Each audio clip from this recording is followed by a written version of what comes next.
You will start working with a physical therapist and occupational therapist on either the day of your surgery or the morning after your surgery.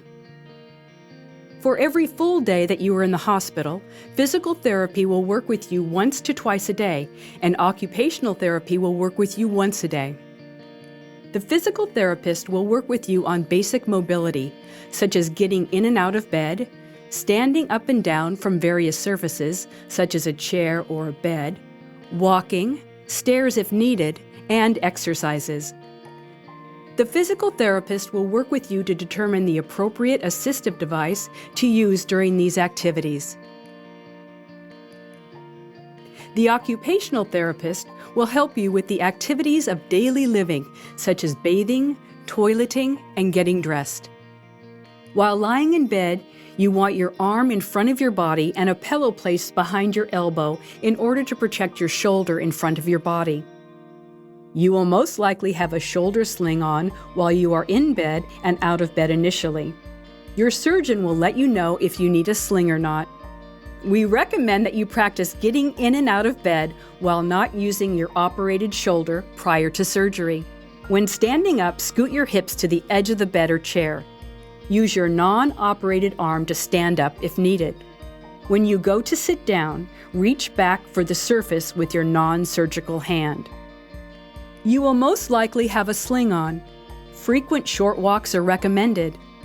We recommend making sure that you have clear, clean paths around your home prior to surgery. For stairs, use a handrail whenever possible when you are on stairs with your non-operated arm.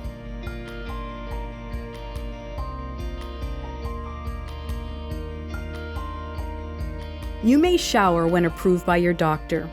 You and your occupational therapist will discuss the correct techniques for getting in and out of your shower stall or bathtub at home.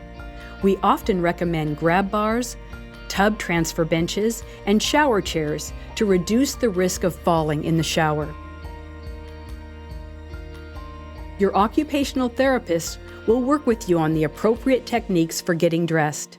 Some general rules to follow include: sit in a chair or at the edge of the bed when getting dressed. Dress the surgical arm first, and then follow with the non-surgical arm. Your physical therapist might teach you one exercise, the pendulum. Hold on to something stable with your non-operated arm. Let your surgical arm dangle towards the ground. Move your hips back and forth in order to move your arm. Your arm muscles should not be moving your arm.